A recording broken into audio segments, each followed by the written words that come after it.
পূর্বাচলে মাদক ব্যবসায়ী বিরুদ্ধে এলাকাবাসী মানববন্ধন, বিক্ষোভ। সোহেল কবির, রূপগঞ্জ থেকে।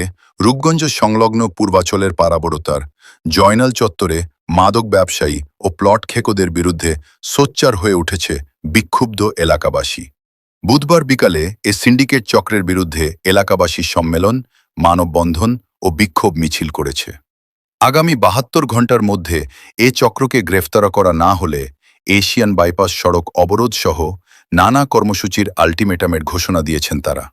মানববন্ধনে বক্তারা বলেন, পার্বরতা এলাকার এরশাদ, তার স্ত্রী ও জুয়েল সিন্ডিকেট চক্র দীর্ঘদিন ধরে পার্বরতা, কালীকুঠি সহ আশপাশে মাদক ব্যবসা চালিয়ে আসছে।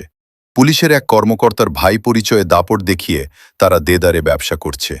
মাদক ব্যবসার পাশাপাশি এ চক্রটি সাধারণ আদিবাসীদের জিম্মি করে ভয় দেখিয়ে প্লট হাতিয়ে নিচ্ছে। তেমনই একজন ভুক্তভোগী পার্বরতার শরীফ মিয়া।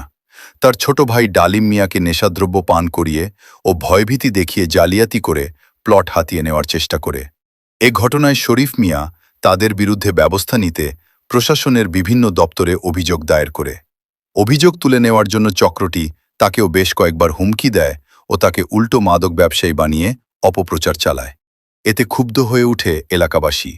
মানববন্ধনে অংশগ্রহণকারীরা বলেন, এ সিন্ডিকেট চক্রের অত্যাচারে অতিষ্ঠ হয়ে উঠেছে স্থানীয় কয়েক হাজার মানুষ। আগামী ৭২ ঘণ্টার মধ্যে এ বাহিনীকে গ্রেফতার করা না হলে এশিয়ান বাইপাস সড়ক অবরোধ সাথসহ নানা কর্মসূচি দেওয়া হবে। নাগরী ইউনিয়ন বিএনপির সভাপতি রহিম মিয়ার সভাপতিত্বে বক্তব্য রাখেন কালীগঞ্জ থানা বিএনপির শাহাদাত হোসেন নাসিম, থানা যুবদলের সাংগঠনিক সম্পাদক মজিবুর রহমান, হান্নান মোল্লা, মোবারক মিয়া, থানা স্বেচ্ছাসেবক দলের আহ্বায়ক রাজীব হোসেন, কালীগঞ্জ থানা মহিলা দলের যুগ্ম সম্পাদক আমিরুন বেগম প্রমুখ।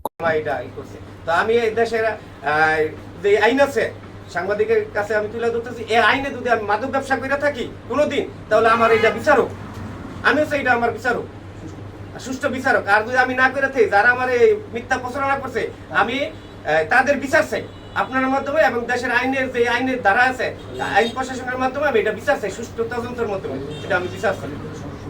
কালীগঞ্জের সদস্য আমাদের মিলন ভাই জিরো টলারেন্সে ঘোষণা দিচ্ছে যে মাদক নিয়ে কোনো কথা চলবে না, এবং আমাদের প্রাইম মিনিস্টার তারেক জিয়া, দেশের প্রধানমন্ত্রী, উনিও বলছে যে জিরো টলারেন্স।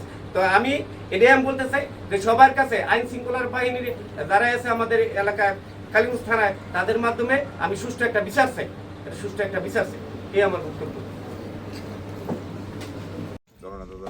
মিলন ভাই, উনি সমস্ত কালীগঞ্জটাকেই মাদক মুক্ত করব, জিরো টলারেন্স নির্দেশ দিয়েছে। সেই লক্ষ্যে আমরা আমাদের নাগরিক ইউনিয়নকে মাদক মুক্ত করতেছে এবং জিরো টলারেন্স করতেছে। আজকের মানববন্ধনের কারণ হলো এরশাদ নামক একটা লোক আমাদের পার্শ্ববর্তী আছে, উনি বিভিন্নভাবে এই মাদকের সাথে উনি জড়িত, বিভিন্ন নিরহ পোলাপানদেরকে উনি মাদক সেবন ধরাই দিয়ে এই কিছু জমি সংক্রান্ত ব্যাপারে হস্তরস্ত করে কিছু কাগজপত্র করে দিয়ে একটা পেজগোছ লাগাইতে যে আমি তাদেরকে টাকা পয়সা দিয়েছি, বানাপত্র করছি, এখন আমাদের সাথে মিট করো। এই বিষয়ে প্রশাসনের কি দৃষ্টি আকর্ষণ? প্রশাসনের এই বিষয়ে প্রশাসনের দৃষ্টি আকর্ষণ করছি যে আইনগতভাবে আইনের আশ্রয় নিয়ে আমাদের এই যে এইখানে যে মাদককে ছড়াচ্ছে এবং মাদকের যে গডফাদার এরশাদ, ওনার বিরুদ্ধে আইনানুগ ব্যবস্থা করে যেন ওনাকে সুষ্ঠুভাবে ওনার বিচারটা হয়, আমরা সেটাইছি, এলাকায় সেটাইছে।